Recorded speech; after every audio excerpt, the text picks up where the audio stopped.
Tezpur collegiate খেলপথাৰত আয়োজিত হৈছে অসমী ভোগালী মেলা 2025। অসম ৰাজ্যিক গ্ৰামীণ জীৱিকা অভিযান শোণিতপুৰ জিলা শাখাৰ দ্বাৰা আয়োজিত এই ভোগালী মেলাত থলগিৰি অসমীয়াৰ সকলো বাপতিসাহোন সম্বল উপলব্ধ হোৱাকৈ প্ৰস্তুত কৰা হৈছে।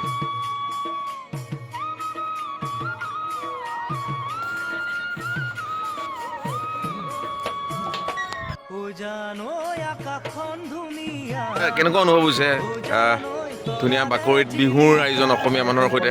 স্কুলৰ বাকৰিত আমাৰ এইবাৰ অসম ৰাজ্যিক জীৱিকা অভিযানৰ এই অসমী ভোগালী মেলা অসমী ভোগালী মেলা এই তিনিদিনীয়া কাৰ্যসূচীৰে আজি প্ৰথম আৰম্ভণি।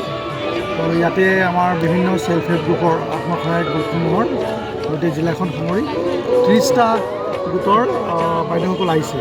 গতিকে আপোনালোকে দেখিছে ইয়াতে তেওঁলোকৰ নিজৰ চেল্ফ হেল্প গ্ৰুপতে মানে নিজকো প্ৰকাশ কৰিছে, উৎপাদন সামগ্ৰীবিলাক ইয়াতে আনিছে।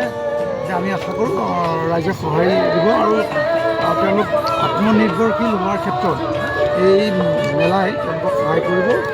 লগতে আমাৰ এই তিনিদিনত আমি বিভিন্ন কাৰ্যসূচী লৈছোঁ।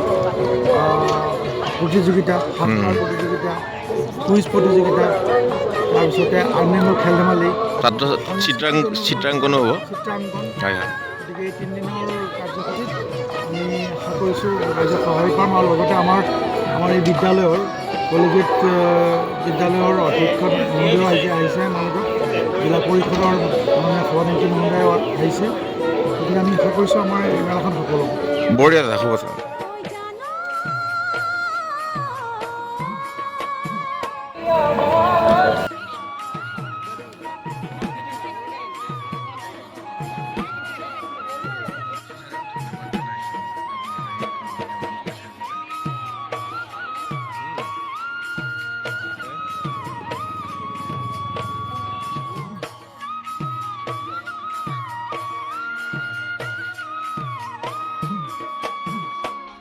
জানৈ সাগৰত কিমান পানী, জানৈ কোনেনো জুখিব, জানৈ সাগৰত কিমান পানী, জানৈ কোনেনো জুখিব, জানৈ তোমালৈ থকা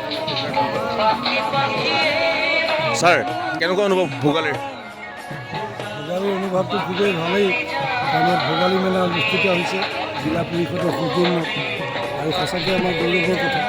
অসমীয়া জাতিৰ মাঘ মাহটো ভোগৰ মাহ। আমি সকলোৱে বিভিন্ন ধৰণৰ খাদ্য সামগ্ৰীৰে এই ঠাই উপচি পৰিছে। জিলা পৰিষদৰ সৌজন্যত জিলাখনৰ বিভিন্ন ঠাইৰ পৰা উদ্যোগীসকল আহি ইয়াত অংশ লৈছে। চিৰা পিঠা লাড়ুকে মহিলাসকলেও লৈছে, পুৰুষসকলেও লৈছে। মহিলা আত্মসহায়ক গোটৰ ওপৰত চৰকাৰে সদায় গুৰুত্ব দি আছে। মহিলাসকলক লাখপতি বাইদেউ বনাব খুজিছে। কিন্তু লাখপতি বাইদেউ বনাবলৈ যাওঁতে পইচাকেইটা হাঁচি পেলাই যদি ঘৰত বিভিন্ন কামত খৰচ কৰি দিয়ে, তেতিয়াহ'লে লাখপতি হোৱাৰ ঠাইত তেওঁলোক অন্য দিশতহে গতি কৰিব। গতিকে এনেকুৱা উদ্যোগবিলাক সঁচাকৈ প্ৰশংসনীয় ছাৰ। বস্ত্ৰ শিল্প আৰু লগতে বিভিন্ন ধৰণৰ পিঠা পনা, আমাৰ যিবিলাক ভোগালী থলুৱা সামগ্ৰী, লাড়ু পিঠা এইবিলাকেৰে ভৰি পৰিছে। মই আশা কৰোঁ এই প্ৰচেষ্টাই অনাগত দিনত আমাৰ মহিলাসকল আৰু যুৱ প্ৰজন্মক উৎসাহিত কৰিব। এইখিনিতে এটা কথা অপ্ৰিয় হ'লেও সঁচা যে আমি লাহে লাহে এইবিলাক মূল শিপাৰ পৰা যুৱ প্ৰজন্মৰ একাংশ যুৱতীয়ে সকলো বুলি নকওঁ, কাৰণ কিয়নো মই গাঁৱতে ডাঙৰ দীঘল হোৱা, এতিয়াও গ্ৰাম্যাঞ্চলৰ মানুহে ইয়াৰ মূল শিপাডাল ধৰি ৰাখিছে আৰু মূল শিপাডাল ধৰি ৰাখিবলৈ যত্ন কৰিছে। কিন্তু যি ধৰণে বজাৰ মূল্য পাব লাগে, উচিত মূল্য পাব লাগে, সেই গামোচাই হওক অন্যান্য সামগ্ৰীয়ে হওক, পোৱা নাই। আৰু সেইবিলাকৰো যাতে চৰকাৰে এটা উপযুক্ত ব্যৱস্থা কৰে আৰু এইবিলাক যাতে উৎসাহিত কৰে, সেইটো সদায় আমি আশা কৰিম। আৰু আত্মসহায়ক গোটে নিজৰ